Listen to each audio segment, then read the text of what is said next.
Well, we're back for another episode of the show. And as always, we've got Gunny Matheson, Joe Schmidt, and our special guest tonight, Donnie Bricker. And guys, it's good to be back. Son of a gun, we took a long time off. It's been a while. You know, we had a long season 1. We had like 1 or 2 episodes of season 2.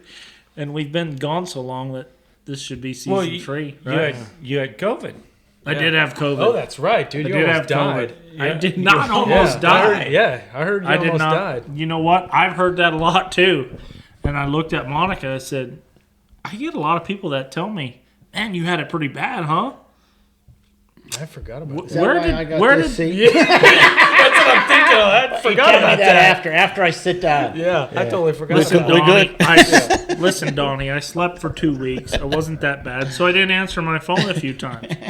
It's a big deal. Yeah, I kind of think that Monica said he was bad because somewhere in the back of her mind, I think she was thinking about smothering him with a pillow. I'd have been fine with that. And she just wanted to. That was the COVID. You can blame anything on COVID. Yeah. She missed. She would help 2 people out that day. and then Joe went to Hawaii for a month. No, not quite a month. I wish it would have been a month. Yeah. Did you surf? Yeah. We got good waves. Yeah, most. Did you practice surfing before you went? Yeah, in the pool. On your trampoline? Yeah, no, I don't have the trampoline anymore. So here we are after COVID, and I'm just sitting around waiting for you guys to get it back from vacation and COVID. Did you have COVID? Yeah. No, not yet. We don't. I will tomorrow. Listen, we don't talk about if people are vaccinated or not. It's too political. And political people are real. They're polarized right now. We don't talk politics. Yeah. No, we don't talk politics. But we're back. Good luck with your COVID tomorrow. Thank you. Yeah. Thank you. Well, it's good to have you here, Donnie. You're freshly transplanted into Texas. Yeah, welcome to Texas. Here the 1st of January. Thank you. Yeah, what made you make the move? Be honest. Here, let me move this mic closer. Well, really? Let me move this mic closer. My 2 girls ganged up on me, Lisa and Laurie, and Lisa's going to school down there at Texas A&M and started her 4th year. And she wants to stay here. And she wants to be a physician's assistant and go to PA school here. And then my wife, she got a job teaching at a college in Hearst. And things just kind of fell together. And I come along. So you're kind of a kept man at the moment. Well, not hard. I mean, I wouldn't really say that, but I'm training over there. Got my training horses over at Cardinal. Yeah, everything's good. Great. Yeah, Cardinal's a great place, huh? Yeah, you great designed facility. It and built it. Yeah. No, and you're lucky to be close to us. You You get to go to visit. lunch with Tim all the time. Drive by Gunny. He comes and hangs out with me all the time. One day when it was 25 degrees out, he hung out in the shop with me for about 3 hours. Yeah. The heat was on. Yeah, 73. 73. He knows the temperature in there. Because it was cold. Yeah. But not in my shop. Yeah. So how long were you in California? 23 years. 23 years. Yeah. Jeez, I've known you for a long time. I knew you before you went to California. That's scary. Yeah. And that was down in Temecula. Yeah. I was up there with Bobby Avila for 3 years in Oregon, and then Alan Needle hired me to come down there to Tucalata Creek, and I was there for 3 years, and then we bought our own place and had it for 20. Okay. The horse that stands out in my head right now was Major Snow Checks. Where were you located when you had that horse? I worked for Bobby Avila. Okay. You were up in Oregon. Mm-hmm. Right there at Yamhill. And when I went there, I went to work for Bobby. It was January of '96, right after the New Year, and they were just saddle breaking him and all. But it was. Was he bronky? No, he was dull, lazy, but had the look, loped around real flat, and just you could train on him. World champion. Yeah, and he was good in them age events, won money, and at the fraternity, after 2 goes, he was good after the composite, and then. He was the kind of horse you just couldn't ride him a whole lot before he showed him 15, 20 minutes and then go. And then that's my kind of horse. Yeah. But in the big arenas, he'd get a little out of gas. Gunny rides them all like that. Yeah, there's no sense. Hey, listen, Jason Van Lanningham says he rides his not very long. There's no sense in riding them longer than he does. He's won the Triple Crown twice. Yeah, on them kind of horses. Yeah. I mean, they were good horses, Yeah. which a lot of us haven't had. But. So let's back up a step. So how was your family? Here's what we usually go through and try and get everybody's history, and then the second time we don't talk about their history anymore because everybody knows it. But how'd you get into the horse business? Well, my dad, we had riding horses, and he bought and sold riding horses when we was growing up, and then just went to them open shows and did some of that, Jim Cannon stuff, barrels, poles, barrels. So your family's had show horses? No, I wouldn't really call them show horses. They were riding horses, and them open shows. Yeah, but you rode them at a show. Yeah, entered and showed. No matter the level of show, Right. You went and rode your horse and showed it to somebody. Right. Yeah, we're not exactly. We're not prejudiced at all. That's- So But the reining. That's the other thing. We don't talk politics. We don't talk, My younger brother was interested in reining before I was, and then What's it his was name? Ed. They Eddie. call him Hoot. Yeah. But he went. Butch Gardill lived by us. He used to be the president of the NRHA, and then there's a bunch of local guys that they rode their own and did their own, and I'd watch them, and I couldn't see it. They did stuff, but I didn't see what the big deal was on the reining. And then they had the Tri-State Rein Horse Association had a big bronze trophy reining in Swickley, Pennsylvania, called the Slide In.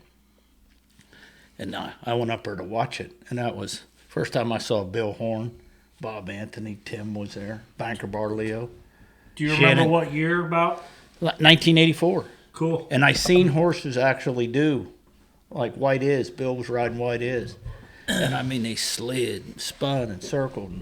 And like when people go to the reining, I thought, I've never seen them do that. I want to do it.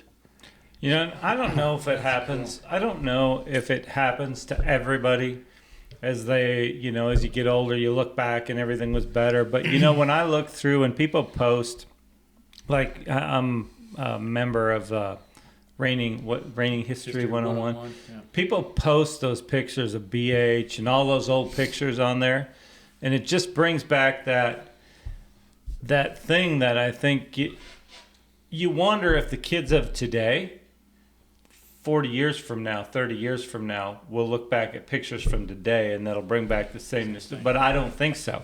That was just a different time. It was a different time. I disagree. No, I think that time rolls on because I remember the little rough peppy, the mullet days. It's just something I'll never forget, Tom. Yeah. It's just something I'll never forget. Yeah, so there you go. There's a different generation there to answer my question. It's gonna carry on. But they did, to me, when people talk about horses, we talk over there all during the day and that about, the breeding and the conformation. We bred for them. We're breeding now for them to do it. And I telling those guys today, I remember working for people and that have a 3-year-old mare, and she wasn't making a fraternity horse, so let's breed her.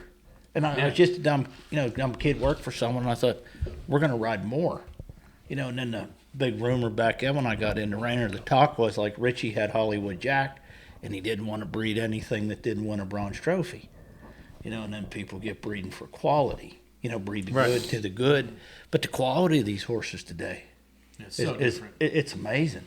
It's great. It shows everybody's paying attention and doing it. Yeah. But there were still horses back then that I remember seeing show. And maybe your memory is a little different reality. I don't know. But there's a lot of them I think could be competitive today. They slid, they spun. Even though they wouldn't be. But we've seen the old days, but we trained different then too. Yeah. The whole training, but you're right.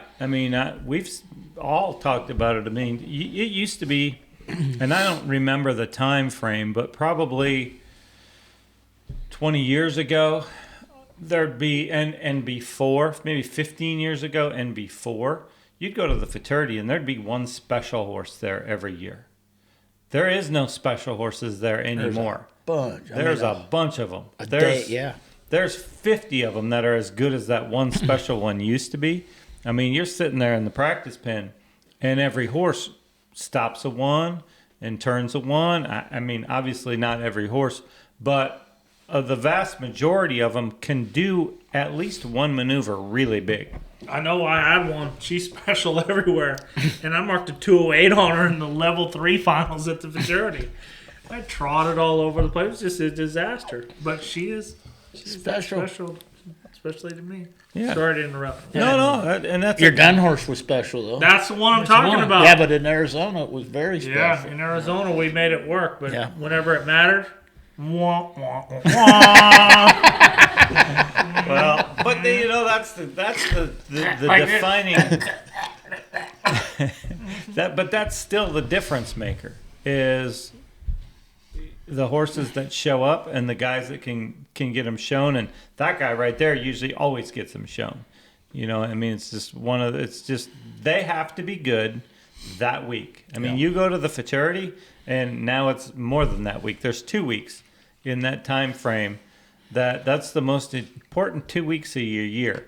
I mean, it's easy, a little bit easier to have them ready at Tulsa or at some of the other early fraternities because you don't feel the pressure. You're not checking and double checking every single thing. We get to talking, young guys, and people got really good ones, and you see them this time of year, or even the 2-year-olds at the fraternity sale the way it used to be. And to me, having a good one, that's a great thing. But managing it, how to peak it, and when you want them to peak. And then the pre-fraternity, you get people that come and they'll you judge. I mean, I've been judging a few of them things, and they'll get going about their horse, and they get all bummed out because he had one bad show at the pre-fraternity, and it's like it's a pre-fraternity, not the fraternity. But you pay attention how you get them ready and how you school them at home, and they're so athletic, you can't use them up before the fraternity. So you're a lot like Tom. You're passively aggressively taking another jab at me. You're passively aggressively jabbing me and saying I peaked her in October. I knew she was special, and you peaked her in October. Thanks. Oh, I mean, no. This is on camera. Maybe we should have done this a year ago. We should have done this a year ago. I should have moved sooner. Well, Joe was on vacation. I had COVID. How selfish. Yeah. Going back fresh to off the something you fraternity. said about the fraternity, about how the sales used to be. Why do you think? What do you guys think about the 2-year-old sale at the fraternity? Obviously there was maybe six or 7 horses in it. It used to be There was 12 in it, but 6 had gotten pulled out by the time the sale came. yeah.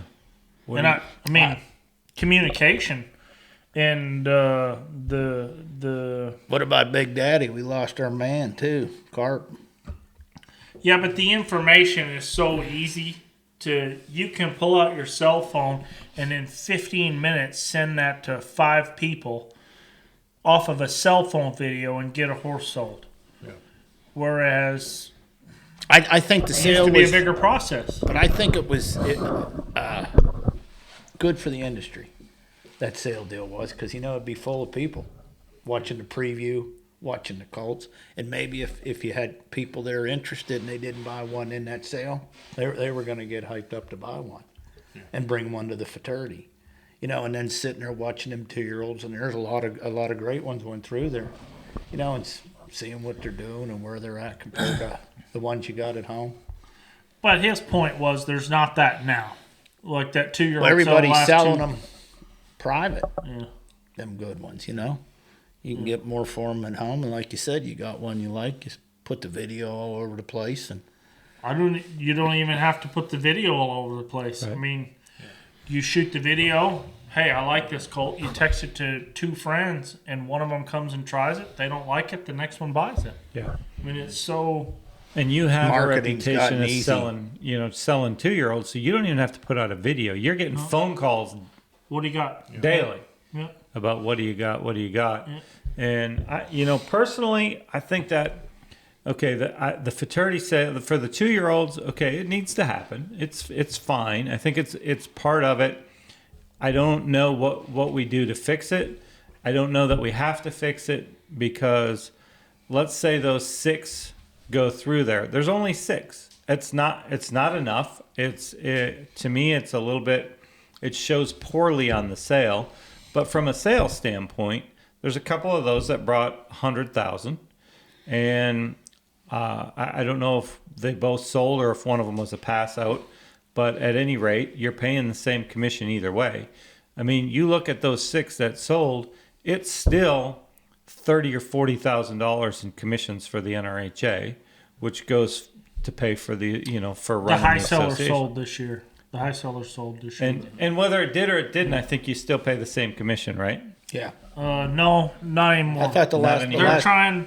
They're trying to increase the entries, so I think they're not going to commission in half if you pass it out. Okay. So But still, it's a solid amount of money for the 4 or 5%. for those 3-year-olds to come in there and sell, and so that's the hard part. And you don't need, none of us need that sale to sell a really good No. 2-year-old. Yeah. I mean, that's just the bottom line. And if I'm going to buy one for a client, I'd rather go to your house and buy it and make 10%. Yourself. Yeah. Yeah, for sure. As a trainer, I mean, that's where trainers are making any money today. It's certainly not. Yeah, but the one good thing about that 2-year-old sale that I could tell you is that you're not going to have a friend mad at you if you don't sell them your 2-year-old. You can say, "Hey, it's in the sale," so you can. Our business is a small world, so people take it personal if something doesn't quite go right in a sale, or if 2 people are looking and this one is ahead of you in line. People get upset, or in that horse sale setting, you don't have to worry about that because you can say, "Listen, that thing sells December 5th. You can buy it there or not buy it." That's the one thing about that sale where you could get more money for a horse is you don't have to price it. You can put 2 buyers in the same room at the same time and get as much money as you can. More. More money. Yeah. We've seen a lot of them bring more money. Yeah. The downside to that sale for me is if you take a nice one, you have 4 or 5 guys, "Hey, can I ride him around? Mm-hmm. Can I try him?" Yeah. And you almost have to be an absolute no. You almost have to be a hard no, because somebody will tell you, "Hey, Joe, I want to try your 2-year-old, but I won't tell anybody." They're going to tell somebody.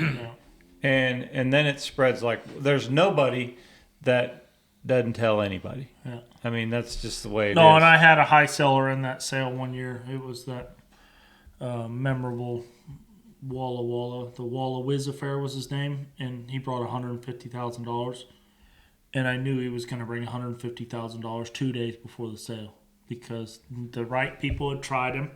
They already told me that their budget was $150,000, and we all lost a commission because they knew they had $150 to spend. My people knew they would take $150, so we paid, the sale 10%. So you didn't run it through the sale. We ran it through the sale, but it brought the $150 in the sale ring, and it could have brought $125, it could have brought $200. I'm not saying that the number was set in stone, but I knew what the buyer was going to spend, and I knew what my owner was going to take for it, and that's where they met that day. So they could have met at a different number, or somebody else could have, but.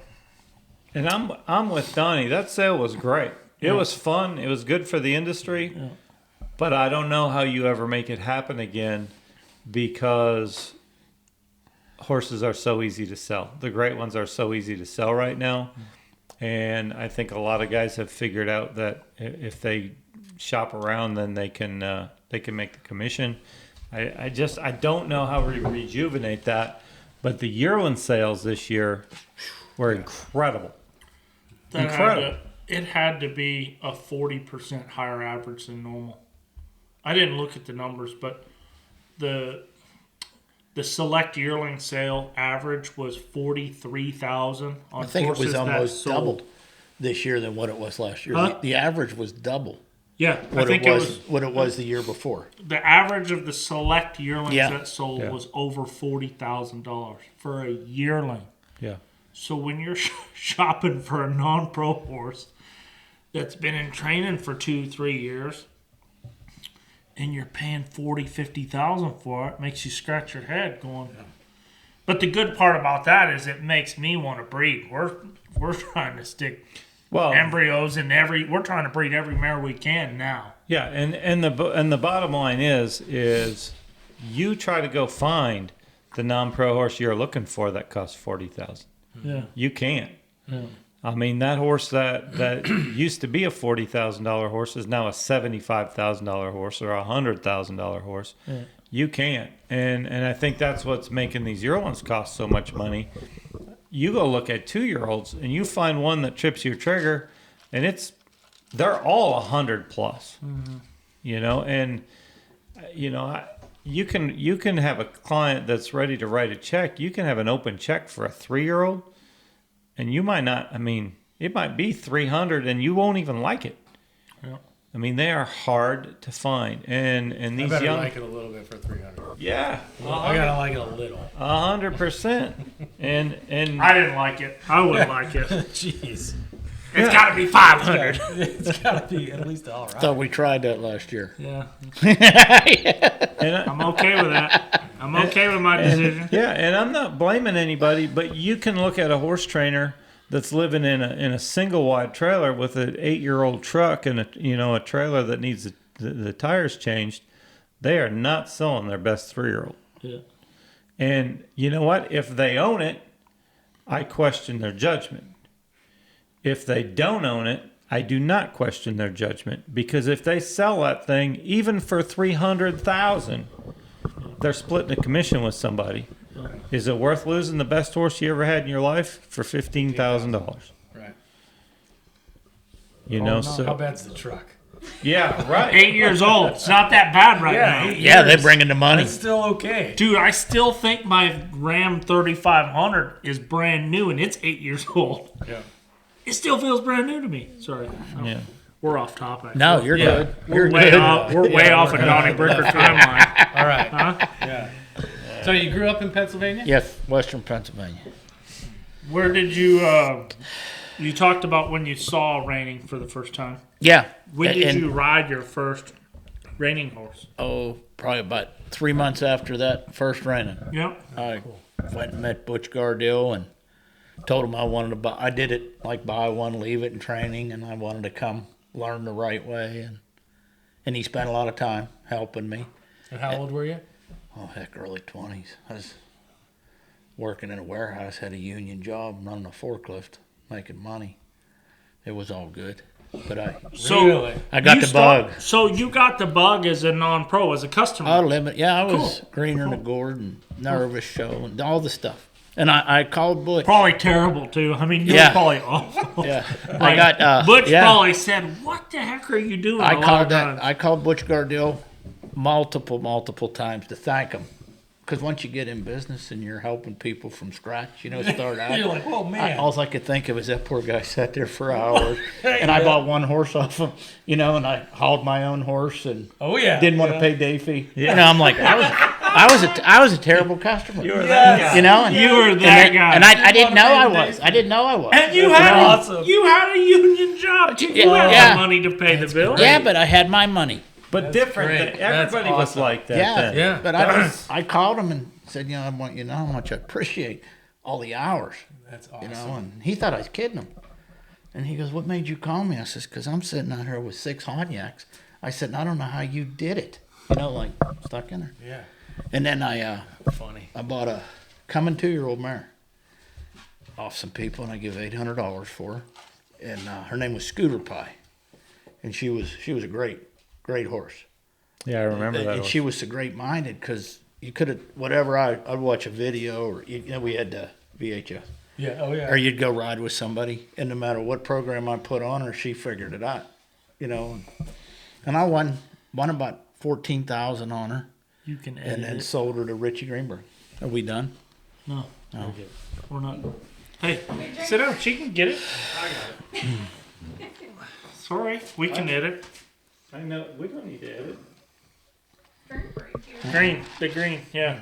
No, it's out. I'm out of peach. Go apple. Just fill it some bitch up. It don't need nothing Go ahead. else. You guys keep talking. Donnie, you need more drink? Yeah. One more. Hand it to somebody. It's just me and you now. Hell yeah, Gunny. Tell me more. 73 degrees in the Yeah. shop. Oh, it was beautiful that day. Well, next time it's cold. Yeah, it gave me good advice and got me warmed up. So scooter pie. Yeah, she, I showed her as a 3 and 4 year old, and we went to Super Steaks. Used to be in Columbus, Ohio, and that What was, year? Sorry to interrupt. That was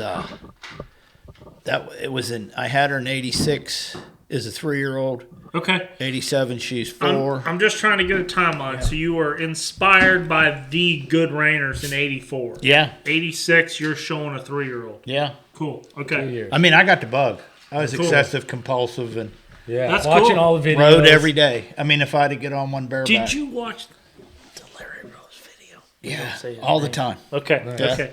Yeah, and went and rode there. Yeah. But it We was, don't talk about yeah. him. But it was, I'll smell it. yeah. He got, One he smells got, like apple. yeah. Bad enough he's got COVID. Now I'm going to drink out of the same cup.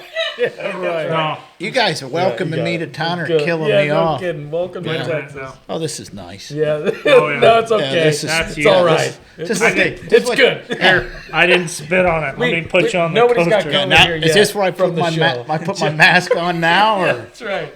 later? Donnie, you've Yo. been in California too long. It's not that big of been- a deal. yeah. Haven't you watched Joe Rogan lately? I've been alive. Jeez, I mean, I've been I mean, alive he and almost kind healthy. of died. That was it. Just a little according bit. to my wife, I was sitting there laying in that bed hoping I would die. Yeah, I heard you And I die. lived through it. I heard you die. Yeah. Oh God. I'm having So- a great time. Where were we Okay, again? scooter pie. Showing scooter By the pie mayor. 3-year-old. Yeah. And Super 86. smart. yeah, by this 86. time in that's right, '87, 86. Okay. 87. spring '87, Super Steaks. I went. No, before that, we went. Me and Stevie Culver went to Bill Horns to ride. Okay.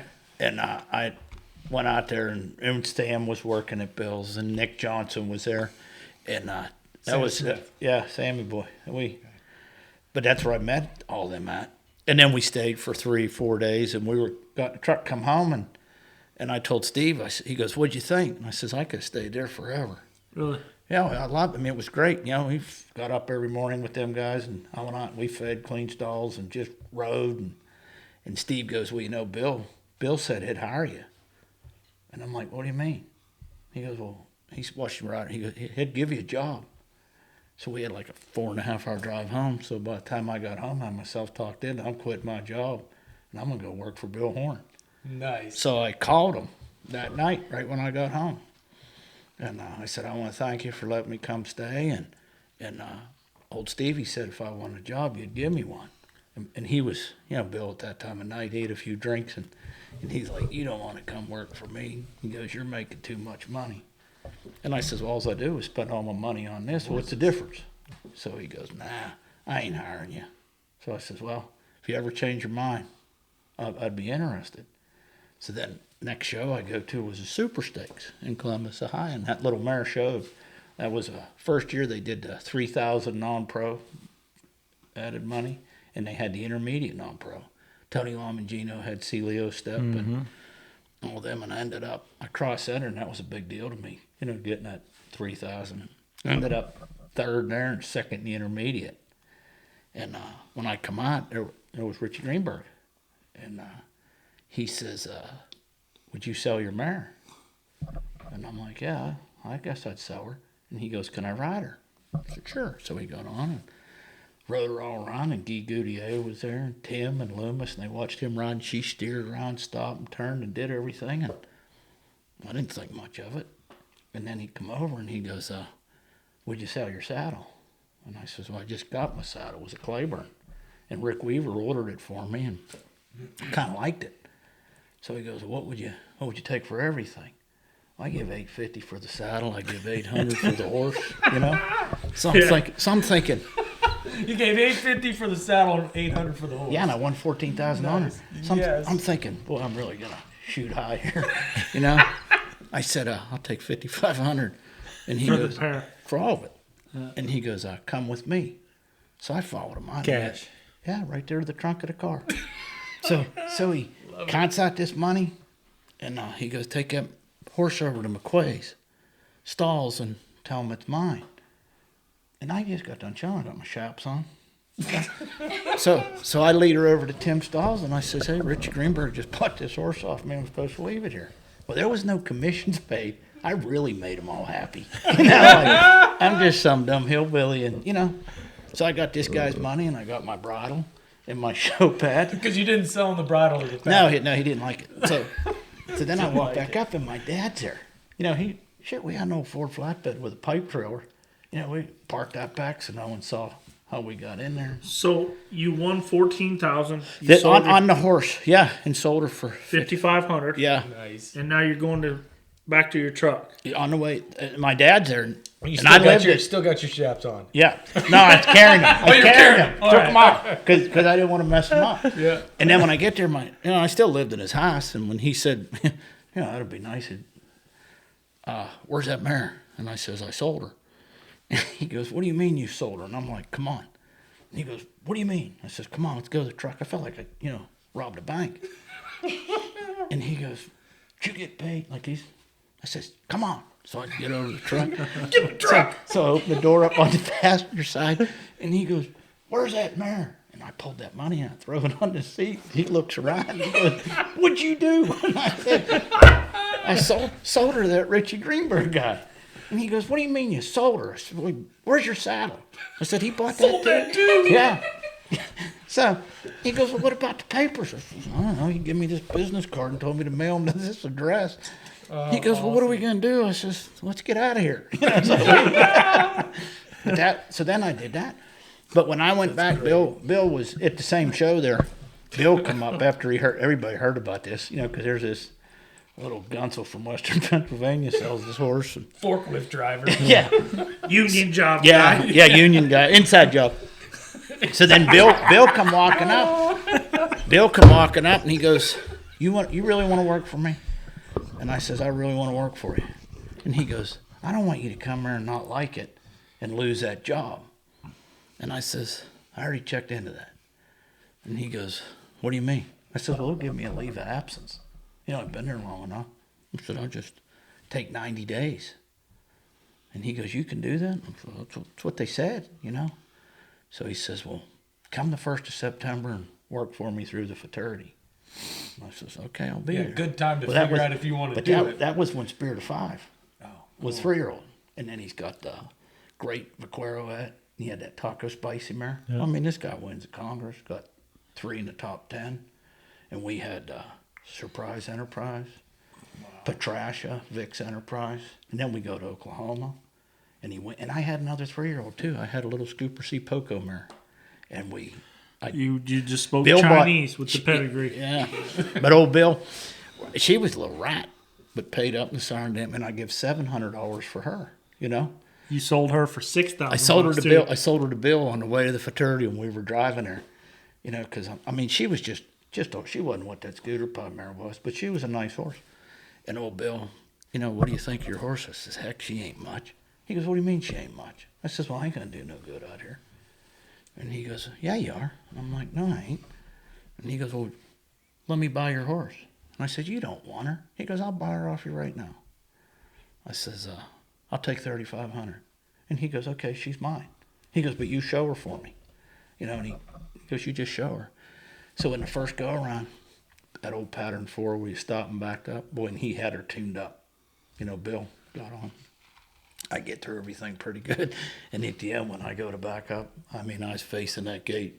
She rolled back and zeroed. And then back then they still let you show in the second go around. And then I showed back and marked 216 on her. And then Bill sold her to Kenny Morgan's. Either she went to Canada or something. But Bill sold her for, I think he got $5,000 for her, but he give me all the money. That was my tip for helping him. Get her sold. Yeah. No, for help. I worked for him at the Congress and all through the fraternity. And a 216, by the way, back then, was a very good score. Yeah, it was all. It was like everybody talks. There was things you'd do different, but I wouldn't change all that stuff I did. Yeah. Dude, we've had 40 people in front of this microphone. Nobody's ever told a story that good, huh? Except for Cotulla, Texas. That was a good story. Boom, boom, boom. Hey, everybody. Thanks for watching. We want to take a second to acknowledge SmartPack and Markel Insurance for letting us do this and bringing all this to you guys. Check them out. We've been with both of them for 15 years. Great companies, and we appreciate them. That's freaking awesome. Yeah. No, that's So cool. now wait a minute. Before we go any further in your timeline, could you, for the record, say what company your union job was worked for, and if you had stock options, and what that company is worth? No, it was Right now? OK Grocery. It was Okay. big So it food wasn't store. Amazon. No, Tesla. no, Okay. none of them. Okay. I worked in a food warehouse. Tesla's like Food warehouse. That's why I knew about the freezer burn. I know Tesla. I know Tesla wasn't around. professional. Yeah, we were educated in freezer burn. You know what? Every podcast has one idiot. Yeah. That's ours. Tesla. Tesla. You couldn't have Hey, picked something else. Gunny's a good man, Come great up with man. anything else. People only watch the show because I'm in front of this fucking microphone. Flip flops on usually. And I say the F word too much. You give great advice. Yeah. I'm a The good guy. best. I'm a good guy. The best. Yeah. How much advice is Tom giving you?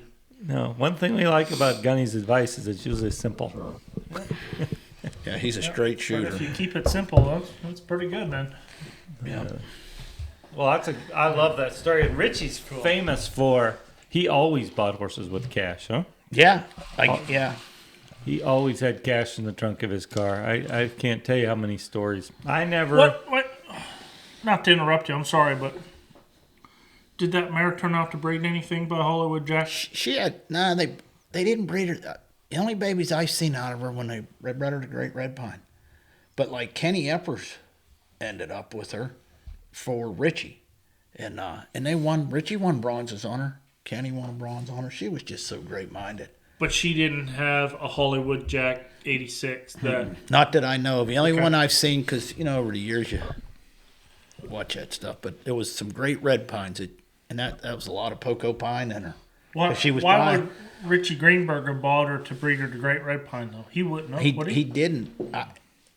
He showed her for. I'll tell you. No. He sold her. Richie had her, and then he sold her to Monty Struessner. Okay, that makes sense. That makes sense. This is how. Yeah, Richie had her, and I don't know what the heck, but Monty Struessner ended up with her, and he sent her to Kenny Eppers, and then he and Kenny showed Because her. you dropped her off at Tim's. It's a Stalls. Yeah. At the horse show right there at Tim's barn. Yeah. But thinking back on that, oh man, because now everybody, if you don't, I talk to you and don't talk to him, and you got all this stuff, and I thought, man, lucky I didn't get shot, and we're sitting there, You we're didn't sitting pay there, somebody some money, and you got dealt cash. yeah, and then but Jack Warren back here in Cambridge High, he used to be on the board NRHA. He was a great guy, helped us a lot, showing and stuff, and that's why he come up, and he goes, "What's he riding your horse for?" I says, "I think he wants to buy her." And he goes, "Well, he's getting along with it." And I says, "I don't know." And he goes, "Well, he'll buy her." And I'll be damned he did, Cash money. Cash, that was funny. That's cool. And then, but what yeah. So was your dad happy with you? Then, Yeah, you he didn't- was yeah, that you- moment, Yeah. But when you get into the business like that, I mean, it was just good experiences, besides having a passion. And you see these things, and that's what I tell people with the reining. When you see one and you ride one, you're either going to get the bug or you're not. And I got the bug. And then when you go and you luck into good, you got good help, and then you get to buy this horse, and it's like, and then all of a sudden that deal worked, and then I get to go work for Bill, Yeah. and then Bill wins the Yeah, whole he's time hot at the I'm time. there. Yeah. And, So and how he, long were you at Bill's? almost 2 years. And that was Did you learn how to pound that wine or that whiskey working at Bill's? times were rough sometimes. Huh? Yeah. Got a little out of control at times. Rick Weaver said there's only 2 guys Bill ever talked to about their drinking. Me and Rick. And when Bill's worrying about your drinking, it's time to slow down. Yeah. Rick didn't work there anymore when you worked there. No, Sam. Because he was done in, Oh, didn't he way. win the 82 Yeah. fraternity? Or, Yeah. Yeah. And Sam was there. Sam was there for, I think, 5 or 6 months before he moved over to Paul Wiltz and went on his own. That was another. Can I tell that story too? Yeah. Yeah. So anyway, you go to Bill's, and and you either had to do the breeding or bale hay, and I knew I didn't want to bale hay, so I'm gonna take over the breeding, and I didn't know nothing about it, so I figured I never even was around it, so I got to go get Sam, calling him up, and Sam, I said, hey, I need help, I need to figure out this breeding deal before it gets around here. And he goes, oh, the vet will help you. And I says, no, you don't understand. I need to learn how to do it. And Sam goes, well, the book's up there. You got to keep track and do this and do that. And there's that old T stud. And I said, no, Sam, you don't understand. I've never seen horses breed. I said, I don't know what I'm doing. Like I ain't got a clue. Like, do I let them loose? Do I put them in a stall together? And he goes, what? And I said, Sam, I don't know. So I cook, back then I cook for everybody. You just knew you didn't want to bale hay. Well, no, I didn't want to do that. So Sam goes, you cook for me. No, and I'm like, what? And he goes, you come pick me up. I'm going to show you how this works. Then you got to cook me a big breakfast. And I'm like, okay, dude, let's go. So we get the mare and we get this old stud. And, I got to make sure I don't get in the middle, and we go through it. But I'm like, God, you don't understand, Sam. I've never seen a book, a video, like we got it. So we got through. And what the deal was, that vet, that was another lucky year too. We live covered then. And with all the studs, and there was Grant Johnson was the vet, great guy, and he told me right off the bat, he goes, if you want to be good at this, he goes, the secret's the teasing program. He goes, these guys will get sluggish on teasing these mares, and then we're going to miss one. So we teased every day. I did, and there was a old son of Paul AJ there that Paul Horn had that Bill ended up with, and I used him, and we had 33 mares and got 33 in full. Oh, cool. But it was just, Did you just do one breeding season? Yeah. You worked there 2 years, so. Almost, I was there for that one, and then partway through the other one is when I went to Rockies. Is there any memorable horses that you can remember that you bred? Before we go there, let me get this straight. So Sam came over and taught you about breeding, and then you made him breakfast. Yeah, that's what I was going to I had to feed him. What happened there? Why was it dinner? It'd be better if it was dinner. I had to do Damn sure be more romantic. No, we didn't I mean, we're fine with that, but no, there was no Brokeback Mountain. We just Not that there's anything wrong with that. That was a great movie. We don't talk about that. Yeah, we don't talk. But anyway, no, old Sam. But it was. I didn't know how in depth that was. Well, if you guys all been around, you've all been around Sam. I mean, there's nothing's for nothing. For breakfast. There's though. nothing for. Yeah, he wanted a breakfast. I don't care. Let's get this done. Do you I guess remember? it ain't like we had breakfast the next morning. Okay. No. There was no pillow talk or breakfast the next morning. I mean, did y'all stay in the same house at least? At the bunkhouse? Yeah. That bunkhouse wasn't as big as this room.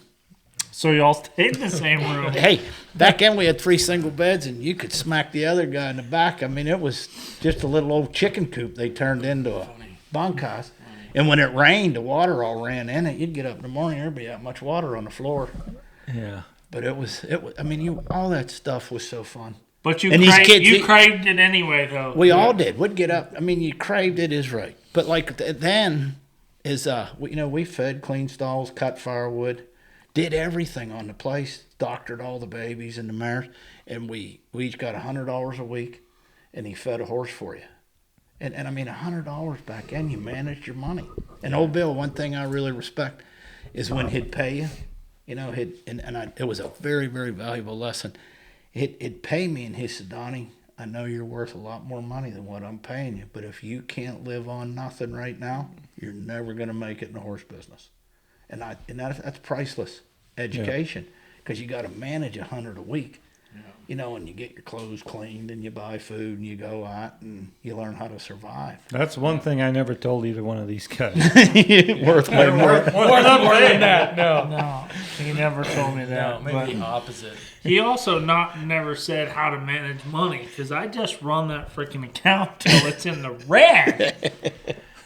Yeah. That guy. And then I left there to go to Rockies and made $97 a week. Rocky, yeah, Rock's What did little- he take the taxes Yeah, out? he did. Bill, Rocky, he's a little tighter than Bill. He did all the books right. I knew Gunny was going to be. I knew he was going to be a challenge right from the start. We did a deal. I can't remember what the deal. Oh, he won some money on a horse, and I had a Lincoln. Remember that, Gunny? I wasn't going to be a the challenge. I had a Lincoln. His It was wife a had a Lincoln that nice she black hated. Lincoln. I loved it, and she hated it. And I said, okay, I'll just give you that car for what I owe you for the money you won on that horse. And all right. So I traded him that car for the money I owed him. And it's not 3 days later, that car comes in with a $3,000 stereo system. That thing was bouncing. That freaking license plate vibrated on the back of that thing. If you'd have saw me driving, you'd have heard the license plate going. Wah, wah, wah. I loved it. That was a good time. I mean, not as good a time as living in a bunkhouse with water on the floor. Yeah. I lived in a trailer house with carpet flooring. But So then you went to Rocky Dares. Yep, went to Rocks. we had Rock on the show. Yep, he was great to work for. I mean, Tough to get along with, huh? no, not as long as you did your job. I got up in the morning, fed and did stalls, and Rocky worked. He was organized, and when we had a lot of time back here keeping help. You get kids that would come and want to try it, and then once they seen what it was, they'd take off, quit. But when it was just me, he'd come out and help do stalls, and he wasn't. I mean, he worked hard. But that was You were Salem. committed then from. Oh, you have to be like them guys Yeah. with the morning chores. We used to. That was the best part of the day. We were all laughing, carrying on. We knew the quicker we got done, the quicker we could get riding. And you never piddled around. We used to did a good job, but we went fast to get done, keep everything clean, and then you could go. But I think the difference now to then is there wasn't a ton of opportunities for a young person then. Exactly. There was BH was out there and Rocky was out there. Now these kids, they'll leave you that fast because they can go anywhere. It doesn't matter how good they are because they can go anywhere. The technology and the communication and stuff, people, them guys get started a little, and on the horses, and like we talked earlier, the quality, they figured out for themselves a lot, And back then, you had no way of really learning. There wasn't a lot of VHS tapes or You go can to a learn clinic. You can learn anything you want to now. Google it. On Yeah. YouTube, Yeah. Google, anything. Yep. Google it. Yeah, the world is so much smaller, and those kids are all That's smaller. they're texting each other and FaceTiming each other, and they all know what each other's making, and everybody's looking for a job or looking for help, and there's just so many opportunities. Yeah, It's just completely different.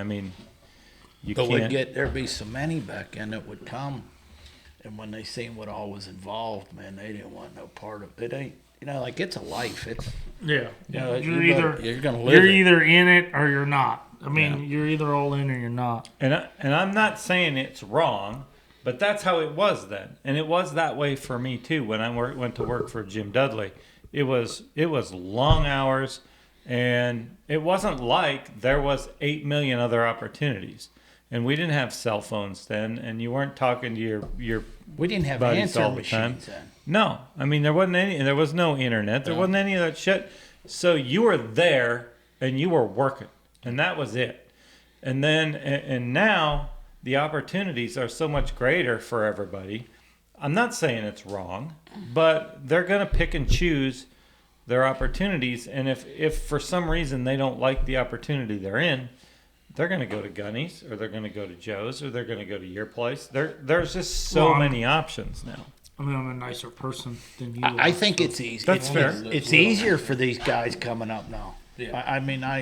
When you tell them, I walked uphill 5 miles to school each way. I'm telling you, I said we used to get up 4:45 in the morning, and get at it. Yeah. And be in that barn. And back here in Ohio that year in the wintertime, there was 28 days in February. It stayed at 0. Wait a minute, you're talking Ohio now. That was with Bill Horn. Well, when I was at Bill's, when I first started out there, Yeah.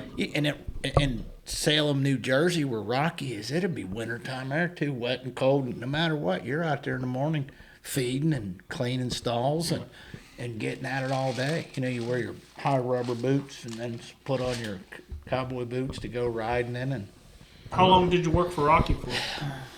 Heck, I was there a year and a half, almost 2 years. And then what? Went to Dick Peepers.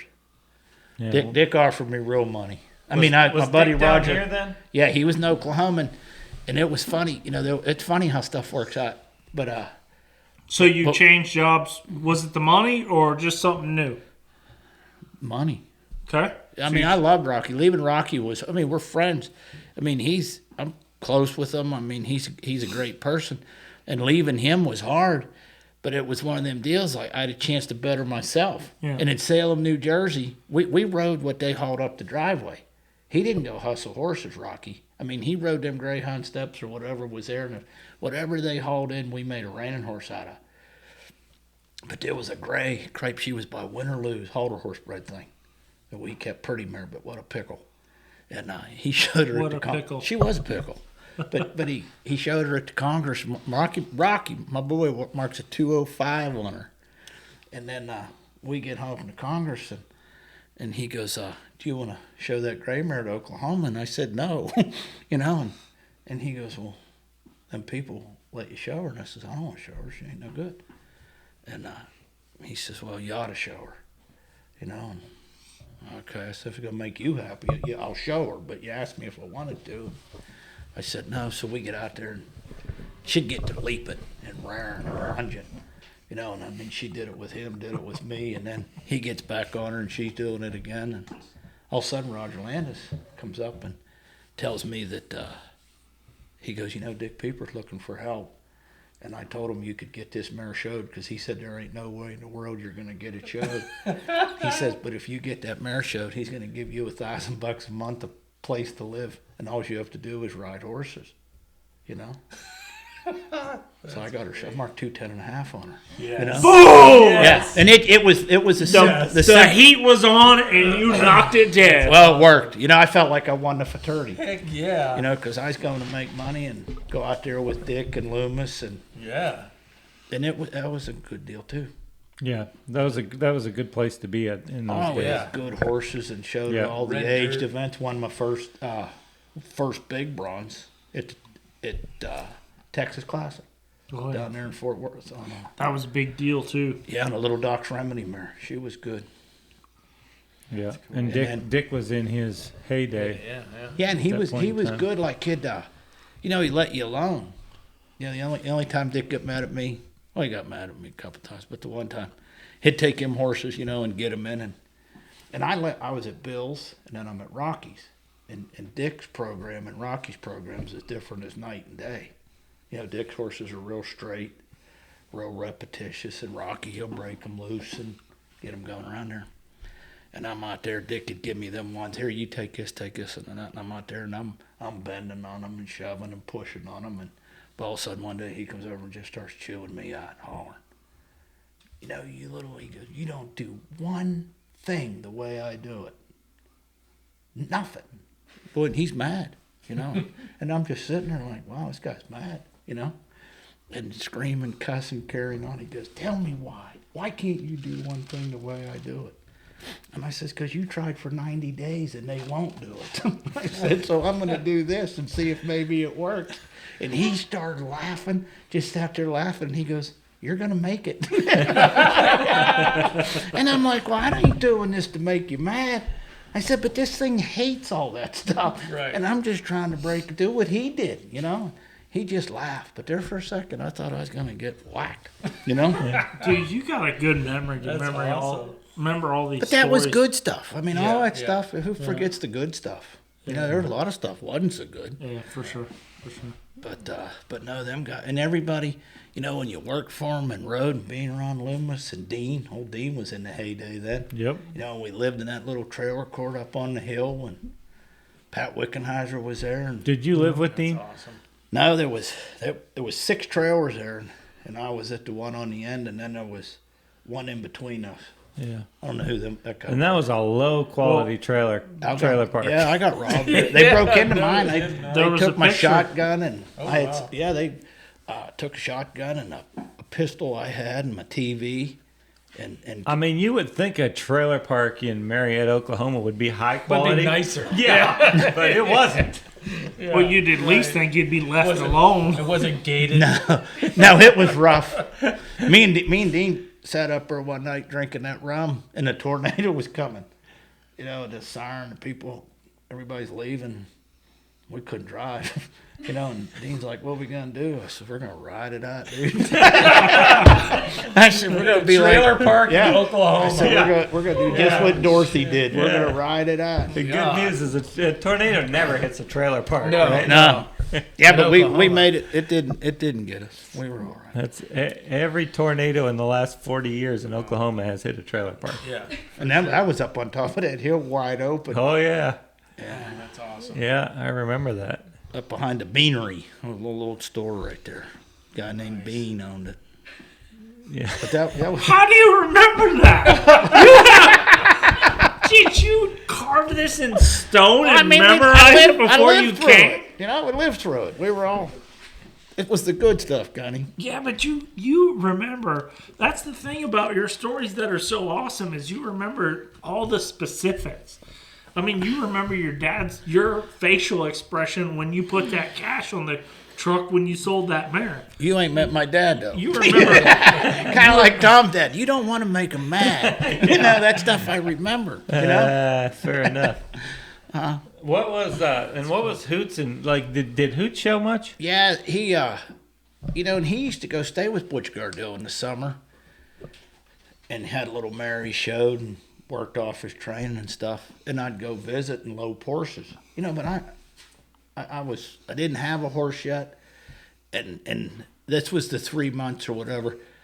After I saw him at the slide-in and decided I wanted one, I started going down there, and I'd stay with those guys on the weekend and ride horses till Butch found one that would work for me, you know.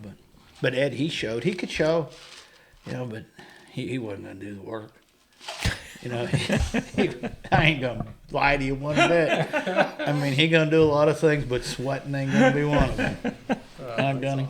I don't know. I just know him as a world-class judge. Yeah, I he like can it. judge. I think he's. I tell mean, you not what, to persuade him the next time he judges me, but I think he's one of the best judges out there. we I mean, judge. not to kiss his ass in public, but I think he's a great judge. I hope do- to get I overmarked do the next too. 12 times I we show did by him. we did a big reining one year, and we started out.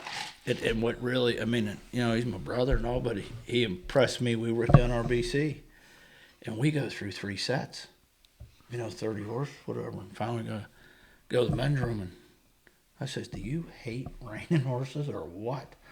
And he goes, "I started out low." He says, "I can't change."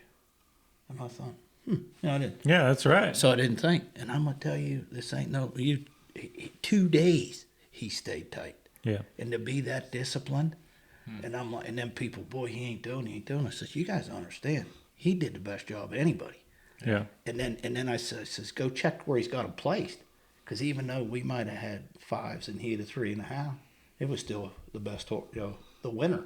Yeah. And a lot of times, when you get grief over your judging, them scores are just a way to come up with the placings. Yeah. You know, and if a judge's score is low, even though he's low, he could have you higher than what the guy with the high score did. Yeah. Does that make sense? I mean, You know, you guys are all judges, and my observation. I'm not a judge. I judge people, Yeah. but Personally. judgmental. He is. He and I is. judge conservative. Let me tell you. He is not conservative. He is the most judgmental person I know.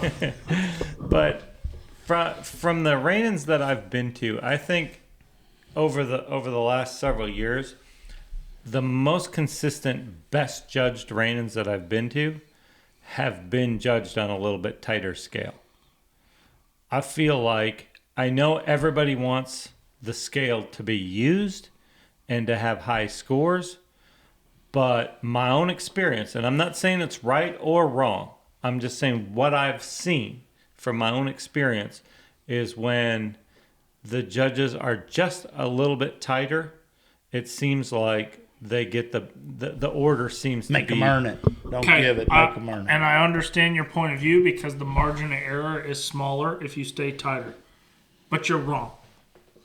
Those judges have to judge exactly what they see. So I'll share something with you. Well, But I know what you're saying, but I'm not wrong in the sense that that's what I saw. Some of the best judged reignings I've seen I think you're right on. have been tighter. Yep. But I'm not saying they shouldn't use the whole scale, because I think that would separate horses more. The other problem that happens when you have that tighter scale is you have 10 horses right there. That's what we had this year at the fraternity. Yeah. But yet on the same deal, like I share with people, like at the Run for a Million deal. You know, the first horse, no matter what riding we're at in the NRBC, I think is a great riding. But when you're there going to judge that open, go around for a couple of days, that first horse that walks in the pen is what sets your scale. And the guy that can hold that line, keep it the same. Keep your same half, your same one. And all the maneuvers, penalties take care of themselves. You got to call your penalties. Yeah. But that maneuver evaluation to stay consistent over 2 days, that ain't easy. Yeah. And then those guys at the fraternity, Casey comes first horse in there, and my opinion, He marked it a was 75 tight. and a But half. it was tight. Yeah, but they were tight. But then they stayed tight. They And did that's stay tight. discipline. That's my point. That's good judging. That's my point. Yeah, them boys didn't get. I mean, Sandy was there, but they stayed. I think they done as good a job as could be asked of them. I feel like, and I hate that it's this way, and maybe it's not this way. Maybe it is what I perceive it to be, but it feels like when they stay at those halves and zeros and minus halves, it doesn't separate it as good as it should. Like, to your point with the fraternity with so many in there, but I feel like the ones sometimes flow a little bit freer to one of the top 10 or top 20 guys. The ones than and they one and do a to half the next flow group. too freely. Yeah, that makes sense. Yeah. You know, and that's the only thing where if they're staying tighter, you know, the 20th through 50th guy can get the half. And they, then I'll get into discussions, whatever. But I believe the system's set up to judge one maneuver at a time. You know, and then where your score is, that's it. And I use your horse at the first year at the Run for a Million when people get talking. You know, he got a little Palomino horse, short neck thing. And I mean, comes in there and stops, backs up. Good, but the right spin, man, it's a 0. Yeah. And I'm sitting there. Remember I'm the sitting. right spin? But I'm in chair 3. I'm in chair 3. He's right out there. You remember that? Yeah, and I'm like, Now, I just so you know, I had that horse before. I could get him turned to the right. and Okay, just so you before know, that. he worked 90% of his time on just that right spin. turn. but am He I didn't wrong? make I had the- it set up. But to am where I He wrong? didn't make the other 7 maneuvers better. Am I wrong about No, that maneuver? no, I'm saying So- yeah, dead you're on. totally So right. he turns around. Your memory is impeccable. But when he turns around to the right, I'm thinking, what did he bring this here for? You know Yeah. what I mean? And then this thing turns to the left. Like, I mean, wicked. One step, turns around. Yeah, because he Shut- didn't spend any time on that side. He left Yeah, that side he alone. hit a lot of horse left. He spent all of his time training the right spin, is what we're telling you. Both the turns were good, Donnie. Okay. But when he shuts off, she just stands there, like got her ears up, never moved a foot. Yeah. +1. Yeah. You know, so Right. everybody, we get done. Everybody, what'd you do with that left spin? I says, I won it.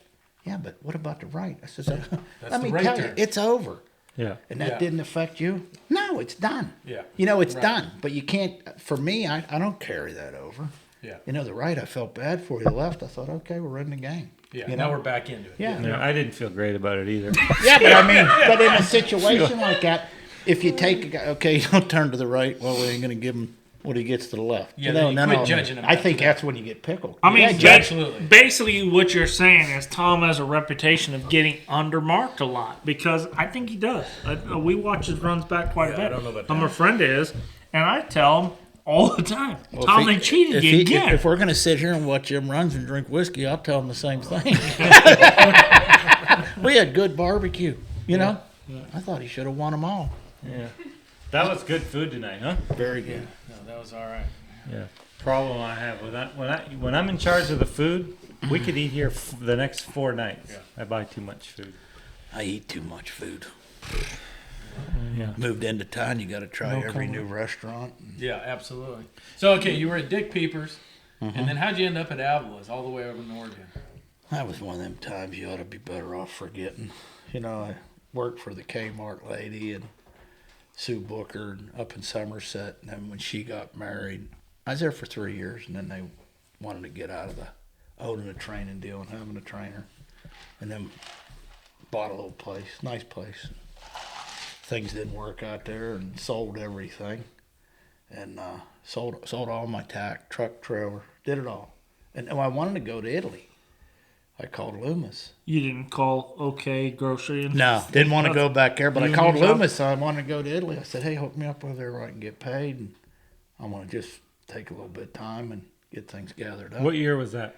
That was in 95, because in 96, right after there. That was and right- That was I right when think- Todd left. I think Dwayne. I left Italy like a year or two before Dean and Dwayne. Yeah. So they would all been. Everybody would have been gone when They you were went back. That's why I thought I'd go over there for a little bit. And Dwayne was at Bob's. And then Bob says, he goes, you don't need to go to Italy. He said, Todd Bergen's leaving Avila's. He said, go up there. And I says, heck, I don't want to go work for somebody.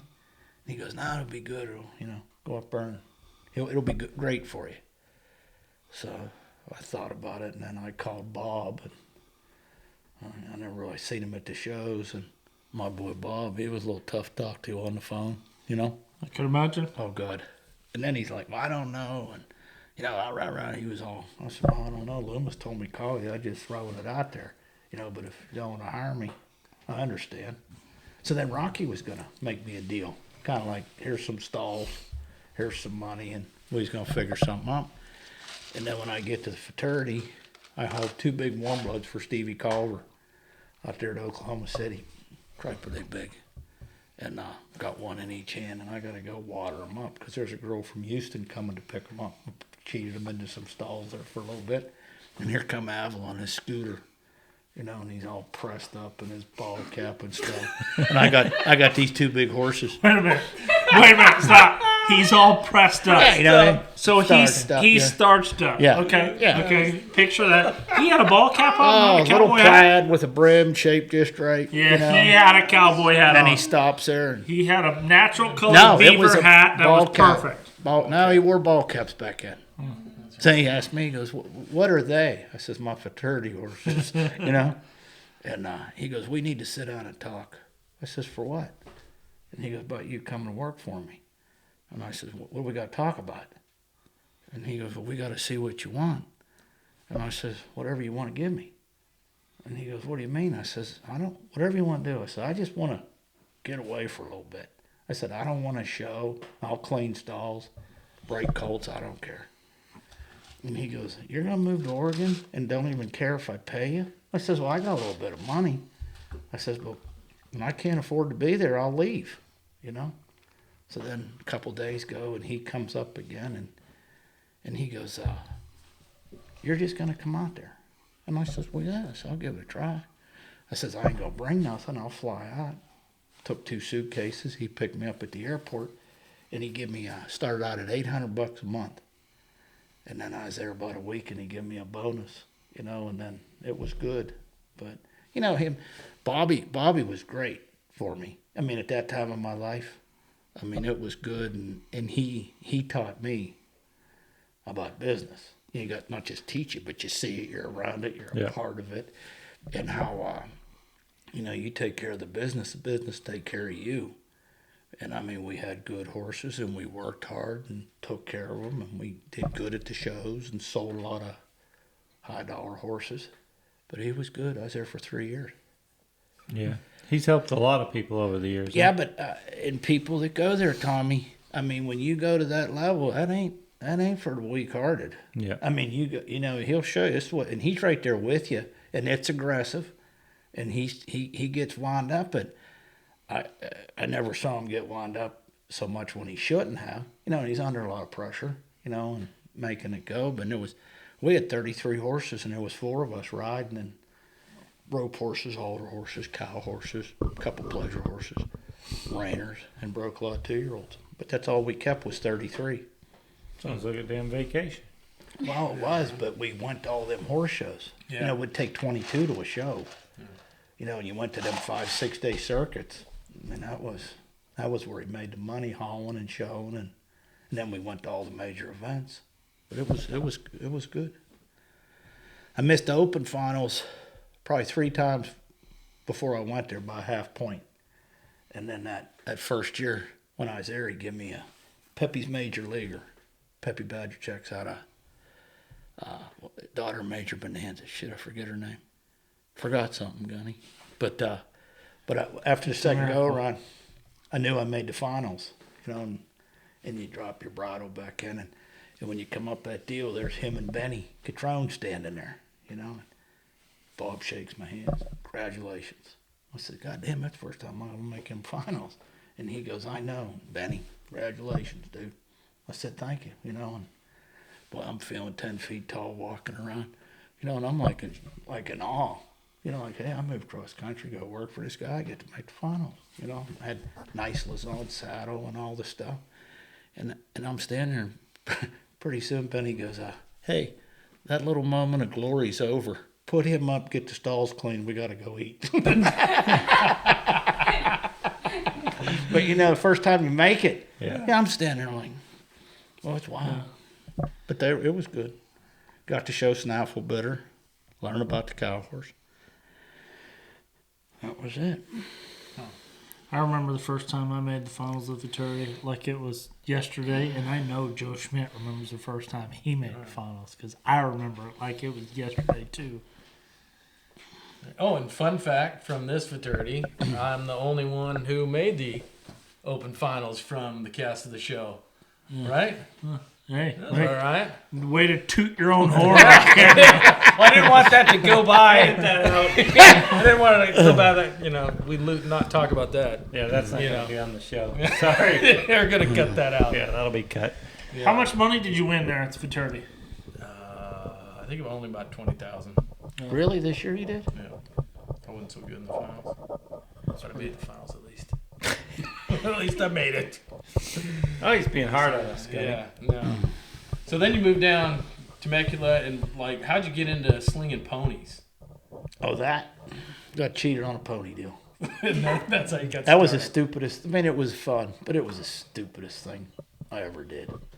You know, there was we got a little girl, go get her a pony, and it was a good little pony, and she's all into riding, and we come out one day and it fold. Got a little stud colt backside, you know. So anyway, Laurie, like, hey, this kid, she's really hooked on this, you know, don't want to be riding it and all this and that. And we're making money and things are good. And I says, well, call that lady up and buy another one. And then when we wean that baby, whichever pony's better, we'll keep one and get rid of the other. So anyway, Laurie comes home, got this little chestnut pony, got a thick mane and tail. And the lady sold it to us, and it was money back guarantee. You know, don't like it, bring it back, I'll give you back your money. This pony bucked my little girl off so quick and hard, like big time. So then, you know, and I'm out there riding, see my kid get slam dunk, and I go to Laura, I says, I thought this pony was good. She says, well, that lady said it was. So all of a sudden I'm riding around, and Lisa quits crying, you know, and all of a sudden here comes Laurie with the pony, got her saddle on it. Well, that thing bucked her off quicker than it did that kid, you know. So then the stall cleaner gets on it. It bucks him off, you know. So I go in there, I said, call that lady up, trailer's hooked up, take that pony back and get our money. And they're bringing me horses, and I'm riding. Pretty soon she comes out there, and she's crying. I go, what are you crying about? She goes, that lady won't give me back my money, and we got in an argument on the phone. I said, well, she said she'd give you back your money. She goes, that's what she said. So How much money? $1,200, but it's principal, Tom. Yeah. You know, it's the little things that ruin a man, not the big thing, you know. So I go in there and call this lady up, and I says, hey, you sold that pony, money back guaranteed. She says, well, I ain't giving you back your money. She goes, I'll take that pony on trade towards another one. And I said, hey, look, I deal the same drug that you do, just on a different level. I said, but you said money back. You didn't say trade in value. I said, I can take a credit card. You know, take Visa, American Express, whatever you want to dish out here. But I'm getting my money. And then she got screaming at me. So I says, hey, lady, I says, you got a pen and paper by you? She says, what for? I says, I want you to write my name down. I says, because I'm getting in the pony business, and I'm going to run you out of business. And at this time, I had the nicest set of show horses, you know, cow horses and reiners. I ruined all of that to put that lady out of business over a whole pony. You know, I did. But we had fun. I had a big stock trailer, and I'd go to Missouri and Iowa. And hell, we sell 300 ponies a year for 5 years. Well, but you had the money. You had the if it didn't work out, you could trade them in and that get was a good her. one. Well, my deal is, I told Laurie, well, I rode this pony. I got the one she wouldn't take back. I rode that pony 30 days and put more on that pony than you could a horse in 6 months. Nobody trains ponies. Right. You know, I mean, you're around them in the show deal, I mean, but out in the stuff. Laurie sells that pony for $5,000. And I'm like, we can do this. You know, and I know a horse trader back there in Missouri that hits all them sales. That's how I met Cooper Smith. He was 10 years old. Yeah. I was buying ponies. I bought ponies off Coop when he was a kid. That's right. I remember that. But I mean, we was selling them ponies, you know, until 08 when the economy quit. I was sitting on 35 ponies. No training horses at that time. Just Yeah. got the pony. No nice show horses, that- customers paying Yeah, the bills. No, I didn't think that out too good. Did you put the other lady out of business? I did, and I'll tell you what was the best part. Like all this stuff, you know, there was a man out there, older guy, Dick Wells. He was a class act. Had a half-ton Ford F-150 with a little 6-foot stock trailer, and had this big old slug. Drove him around, and the old guy bought and sold ponies, and he was the king of the ponies. And out in California, that's the title they shoot for. Is you got to be the king of the ponies. The guy selling the most ponies is the king. So it's California for you. Yeah, but there's pride in it, you know. Nice. So it was 3 years into the deal, and I get a call from Dick Wells. He says, "Young man, I'm crowning you king." And I go, "What do you mean?" He goes, "I just have to tell people if they want to need a pony, they need to come to the Brickers, not to me." He goes, "You are now the king, son." No So, way. yeah, they don't give you a trophy or nothing, No, just just a shirt. just bragging rights, you know. But old Joe, I took care of Dicko. Like I had 2 really good girls working for me, and they'd ride them ponies, and good ones would train up, and the ones that weren't no good could do something else. Wheel ponies, you know, for pony rides and stuff. But when he had some that weren't working out, he'd come down and need to sell them, and I'd just buy them off him. You know, I'd say, "You be fair about what you need, and I'll get you out of them," and then we'd either get them driving or put them into a wheel deal, or you know, a lot of them jumpers. We had some we sold pretty good for jumping ponies, but it was fun. How did I not know this about you? What's that? I did not know this when either. when I went on my sabbatical on all the horse show stuff, I was having a ball with all them sales. That's awesome. Yeah, I had a 34-foot stock trailer, 8 foot wide. I'd leave California with a bunch of stuff they didn't want it, sell it back there, and then buy a bunch of stuff. I was like a gypsy running back and forth. Yeah, so you haven't heard about the midget stripper that he had to ride the ponies. No. She made me a lot of money. Well, I remember you said you made her put the rope And I saddle can- up on your biggest rope horse. 16 hands and she hoisted it up her. But I told Lori, this girl's working for me. Had hair, gotta- had this hair is way the down, best. way down, Best. way down her deal. And we hired her. Well, her mom brought I her, brought right? her, yeah. And then Laurie, you can't discriminate, you can't this, and my people skills aren't good, you know. And so I didn't want to hire her. And I thought, how the hell am I going to get out of this, you know? So I had a heavy, Jack Chaney made that rope saddle. It's heavy. And I had a big old head horse there, Diesel. He was 16 hands. And I told that little girl, I said, if you want to work here, you got to throw that saddle up on that horse. Midget. She did. I don't know You how kid. Yeah, I no, don't she. think you can say midget. Oh, small person. She Stop was- saying it! Sorry. But anyway, she's there a little bit. I see her one night, man, these 2 bad-looking dudes come in there. She comes out and got this mini skirt and these high boots. You know, and she went down there to Tijuana and danced on Saturday nights and stuff. Tiny person. Yeah. Little Yeah, people. little people. Yeah. Yeah. But you said she rode good, and those ponies she, start on the acting po- bad. she was great because because they thought she was a kid. yeah, and she she'd could get after. she was like my Australian fellow over here. Oh, Jack. Yeah. Kangaroo Jack, he don't let him get away with it either. Kangaroo chat. Dude, I'm gonna have to watch this episode back just to get to all the Donnie-isms that you said and put them on a hat. Yeah, I thought the pony was pretty good. But it was fun. Till 08 come around. Then the pony Then market everyone just all them people. you lost your crown. Everybody goes, "What happened?" I said, "All them people that are losing their houses and cars were buying them ponies." Oh man. And then we had to take a bunch back, sell them for people. Yeah, it was a hell of a mess. It'd be a good business to be in again now. Boy, Yeah. right, but Tommy, you can't afford to buy. I mean, you can't go get the good ones. Yeah. Like them good ones are bringing the money back and the profit margin on. Cripe, I'd give a little bit of nothing for them. I'd go in that Amish town up there in Greentop, Missouri, or Jamesport. Them Amish kids thought I was the ice cream man when I pulled in. You know, they had them broke, cleaned up, Yeah. rode and drove, and there's 6 kids in the family attacking them things. You know, they were broke, good ponies. Yeah. And you'd give $600 for one and sell for $4,500, $5,000. I mean, it was fun. Yeah. No, Mandy showed one. Mandy had somebody ask her to find him a pony, and she looked at a pony the other day that was a good little pony, but Dallas Cunningham's daughter. 20 grand. Did you see the one she sold up Yeah, there? the little $23,000. Yeah. And I used to buy them for them. Some ones that were like 3. They weren't bringing nothing. But the pony market's strong. Riding horses are strong. now. Everything's strong right now. Yeah, it's strong. Good time to be in the horse business. Yeah. Well, Good time to go home, too. Good story. Well, thank you. we Yeah, are. that was Yeah, fun, man. we're happy to have you in Texas. I'm Yeah. glad to be here. Tim's got one more guy to go to lunch with. Yeah. That's That good. that was the funnest. That was one of the funnest ones we've done, Donnie. Yeah.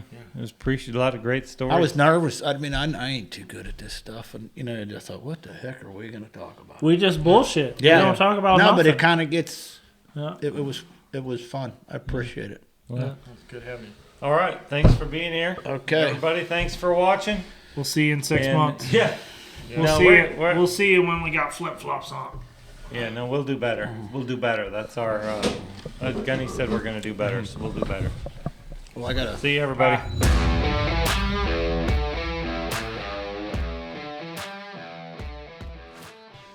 Hey, everybody. Thanks for watching. We want to take a second to acknowledge SmartPack and Markel Insurance for letting us do this and bringing all this to you guys. Check them out. We've been with both of them for 15 years. Great companies, and we appreciate them.